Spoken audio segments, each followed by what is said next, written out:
नमस्कार।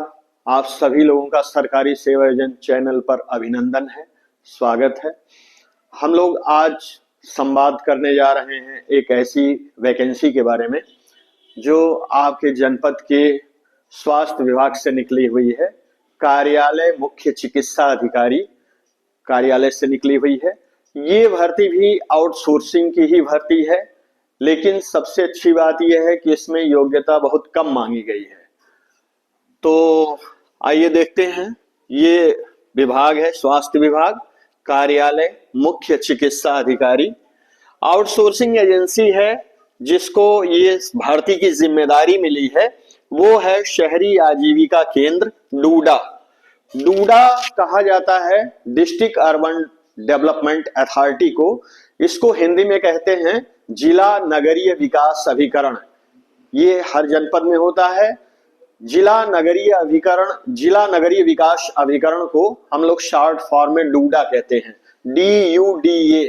DUDA का full form district urban development authority होता है और इसी विभाग को जिम्मेदारी दी गई है इस भर्ती के लिए।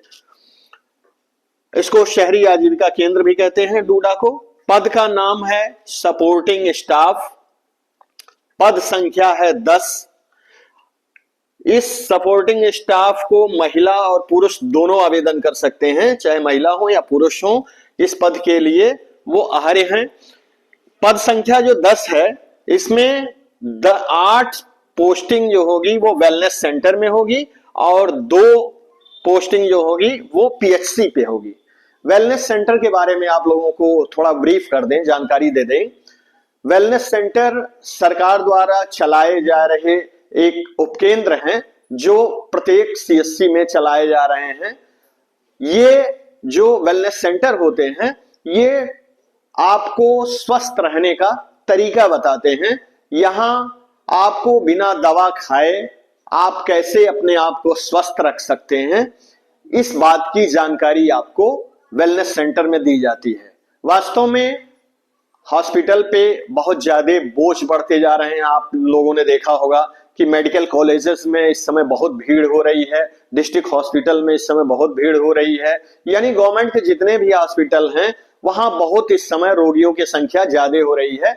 इस बात को दृष्टिगत रखते हुए सरकार ने वेलनेस सेंटर संचालित किया है। इस वेलनेस सेंटर में बहुत ज्यादा दवाएं नहीं दी जाती हैं, केवल और केवल जानकारियां दी जाती हैं जिससे आदमी अपने जीवन को निरोगी बना सके। यही उद्देश्य वेलनेस सेंटर का है। तो ये जो 10 जगह सपोर्टिंग स्टाफ की निकली है, इसमें 8 पोस्ट वेलनेस सेंटर में पोस्टिंग होगी और 2 लोगों की पोस्टिंग PHC में होगी। टोटल पद है 10। योग्यता जो है ये कक्षा 10 मांगी गई है। कक्षा 10 पास पे आप फॉर्म भर सकते हैं। वेतन है 10,089 रुपया।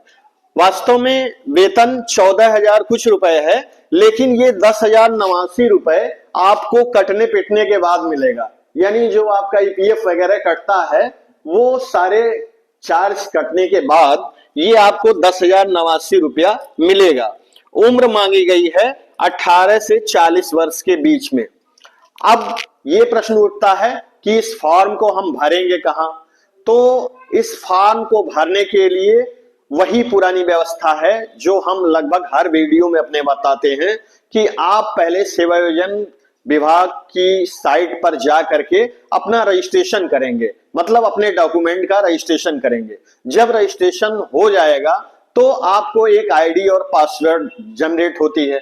वो आईडी पासवर्ड से ही आप आवेदन कर सकते हैं। ध्यान रखने वाली बात यही है कि उसमें जो आप मोबाइल नंबर डालें या मेल आईडी डालें वो सही डालें, क्योंकि अगर वो आप गलत डाल देंगे तो फिर आपके पास सूचनाएं नहीं पहुंचेंगी। क्योंकि इसमें कोई एग्जाम नहीं होता है, इस भर्ती में कोई परीक्षा नहीं होती है, केवल और केवल इंटरव्यू पे भर्ती की जाती है। तो अगर आपको इंटरव्यू का कॉल लेटर नहीं मिलेगा तो आप जानने से वंचित रह जाएंगे। इसलिए आप ध्यान रखिए कि आप वही मेल आईडी डालिएगा अपने रजिस्ट्रेशन में जो मेल आईडी एक्टिव हो, यानी जिसको आप रोज देखते हो वही मेल आईडी डालिएगा। अब जैसे मान लीजिए कोई आपको समस्या आती है फॉर्म भरने के लिए, तो एक वेबसाइट यहां दी गई है www.sarkarisevayojan.in। ये वेबसाइट जब आप खोलेंगे तो आपको डिटेल जानकारी मिलेगी। वास्तव में आप लोगों को इस भर्ती के बारे में जानकारी के लिए इस वेबसाइट को खोल के देख लेना चाहिए कि जो बातें मैं बता रहा हूं वो बातें कहां तक सही है। आंख बंद करके किसी की बात पर विश्वास नहीं किया जा सकता, क्योंकि आपने देखा होगा YouTube पे, Facebook पे तमाम फेक चैनल इस समय चल रहे हैं जो अपना व्यूअर बढ़ाने के लिए तमाम अनाप शनाप के विज्ञापन जारी करते हैं। इसलिए ये विज्ञापन सही है अथवा गलत है, इस बात की जानकारी आप स्वयं कर सकते हैं। ये जो भर्ती है इसमें वास्तव में वेतन बहुत कम होता है। आउटसोर्सिंग की कोई भी भर्तियां हो उसमें वेतन कम होते हैं, लेकिन वो वेतन अगर आपके जिले में रह करके मिल रहा है तो वो बुरा नहीं है। आप पहले भर्ती प्रक्रिया पे भी ध्यान दे दें कि ये भर्ती होती कैसे है। जैसे जो और भर्तियां हैं उसमें जितने लोग आवेदन करते हैं सबको बुलाया जाता है डॉक्यूमेंट वेरिफिकेशन के लिए या इंटरव्यू के लिए या लिखित परीक्षा के लिए। इसमें कोई लिखित परीक्षा नहीं होती है, केवल और केवल इंटरव्यू के माध्यम से यह भर्ती की जाती है। लेकिन इसका जो बुलाने का प्रोसेस है वास्तव में वो सही नहीं है, क्योंकि आपने देखा होगा कि आपने अन्य भर्तियों का फॉर्म अगर भरा है, एसएससी का भरा है, रेलवे का भरा है, बैंकिंग का भरा है, तो जितने लोग फॉर्म भरते हैं सबको बुलाया जाता है। लेकिन इस भर्ती में, आउटसोर्सिंग की भर्तियों में जितने लोग फॉर्म भरते हैं सबको नहीं बुलाया जाता है।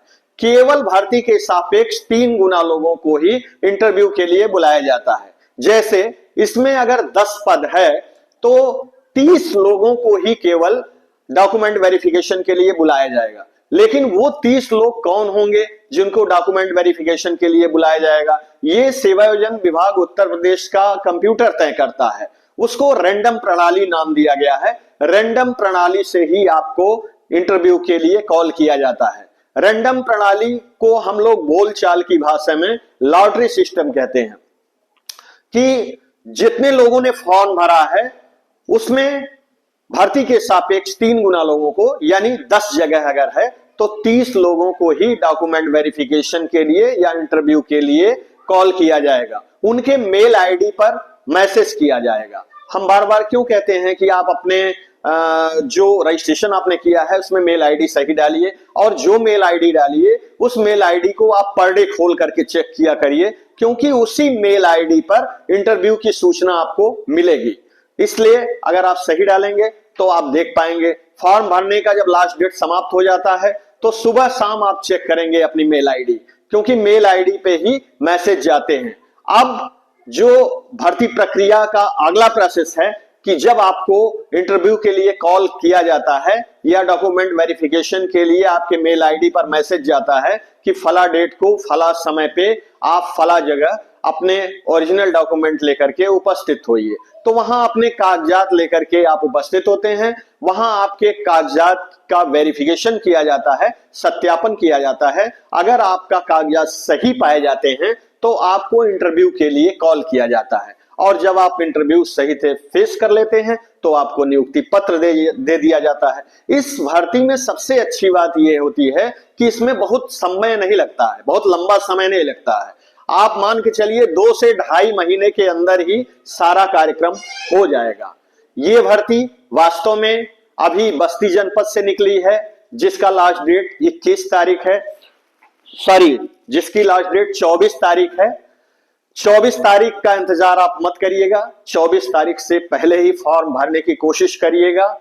और जिस तरह से ये बस्ती जनपद से भर्ती आई है उसी तरीके से आपके जनपद से भी ये भर्ती आएगी। आपको करना यह है कि हमारे चैनल को सब्सक्राइब करना है, जिससे आप हमसे जुड़ जाएंगे, और फिर जब आपके जनपद से ये भर्ती आएगी तो आपको आसानी से सूचना मिल जाएगी। अगर ये जानकारी आपको अच्छी लगी हो तो आप हमारे चैनल को सब्सक्राइब करें, लाइक करें और दूर दूर तक शेयर करें, जिससे और लोगों को भी ये जानकारी मिल सके। धन्यवाद।